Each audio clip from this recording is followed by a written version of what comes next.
Завист. Во оваа сказна нема да го сретнеме Орхан, но постојано ќе го чувствуваме неговото присуство. Најубавата мајка во оваа куќа е мојата, рече Севим. Не, најубавата е мојата мајка, дофрли Ѓулабија. Тогаш погледнаа во ѕидот и ги забележаа зборовите што тоа утро ги беше напишал Орхан. Не постојат убави и неубави мајки, затоа што сите мајки се најубави. А каде ли е Орхан? Праша Севима.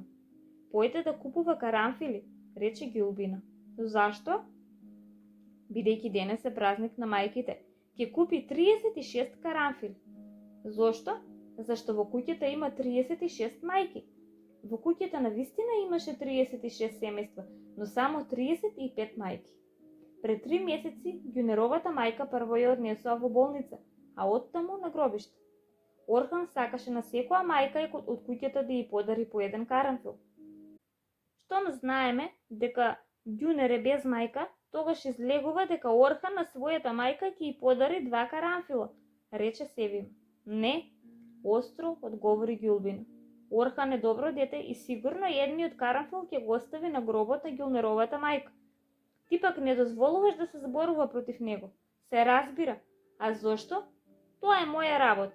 Значи го сакаш? Така ли е? Го сакаш, нели? Па што ако го сакам? Ќе ја кажам на мајка ти. Зарем ќе ме исплашиш со тоа? Ќе му кажам на татко ти. Кажи му, не е убаво да се сака. Кој го вели тоа? Во тој миг пак погледнаа во ѕидот. Орхан го беше напишал и следното. Ако се сакаат децата, нашата нова улица ќе биде уште поубава. Лоше Орхан, рече Севима.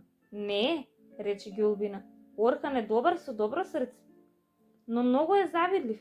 Не е завидлив тој, туку ти. Зошто? Зашто и мене ми завидуваш? Зошто ти завидувам? Зошто ли? Па затоа што не те сака Орхан. Многу ми е грижа за него. Да, се грижиш. Затоа изборуваш против него, дрдурка. Ти си дрдурка. Затоа не те сака ни Орхан. Само да сакам, но мене би трчал како пес. Ќе го прашаме за тоа него, рече Ѓулбина. Не знаеме дали го прашали или не, но едно знаеме дека тој ден Орхан и Ѓулбина заедно им делеа карамфили на мајките во деветкатницата.